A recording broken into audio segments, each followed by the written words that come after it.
Hey foodies, welcome back to our channel. ఈరోజు మన recipe summer special రాగి Java.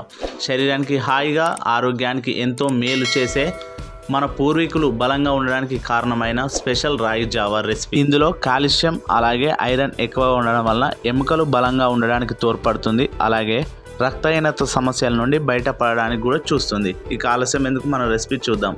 ఇక్కడ 2 గ్లాసుల రాగి పిండికి 4 గ్లాసుల నీరు పోసి ఉండలు లేకుండా శుభ్రంగా కలుపుకోవాలి.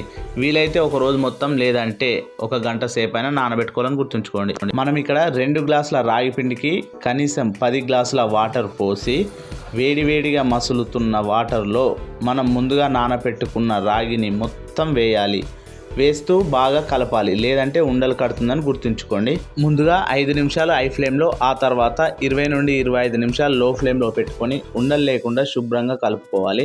ఇక్కడ చూపిస్తున్న విధమైన కన్సిస్టెన్సీ రావాలి. అలా అయితేనే మన రాగి జావ ఉడికిందని అర్థం. ఇలా ఉడికిన మన రాగి జావలో 1 టేబుల్ స్పూన్ వేయించి దంచి పక్కన పెట్టుకున్న జీలకర్ర పౌడర్, అలాగే మన రుచికి సరిపడా ఉప్పు వేసుకొని కలిపి కనీసం మనకు వీలైతే గంట సేపు కానీ 2 గంటల సేపు కానీ అలా చల్లారనివ్వాలని గుర్తుంచుకోండి. పూర్తిగా చల్లార్చిన మన రాగి జావలో 100 ml వరకు కమ్మని లేదా పుల్లని పెరుగు వేసుకోవాలి. ఈ పెరుగు వలన టేస్ట్ వేరే లెవెల్ ఉంటుంది. ఇందులోనే సన్నగా తరిగి పెట్టుకున్న పచ్చిమిరపకాయలు అలాగే ఉల్లిపాయలు వేసుకొని బాగా కలుపుకోవాలి. ఇక్కడ పెరుగు మీకు గడ్డలుగా ఉంటే పెరుగుని చిలికిన తర్వాత కూడా మన రాగి జావ మిశ్రమంలో వేసుకోవచ్చు అని గుర్తుంచుకోండి. అంతేనండోయ్, మన పూర్వీకులు బలంగా ఉండడానికి కారణమైన స్పెషల్ రాగి జావా రెడీ అయింది.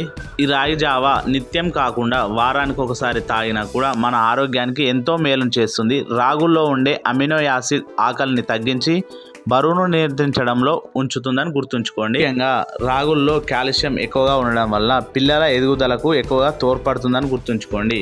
మన వీడియో నచ్చితే లైక్ చేయండి, షేర్ చేయండి, కామెంట్ చేయండి, సబ్స్క్రైబ్ చేయడం మాత్రం మర్చిపోకండి. బాయ్.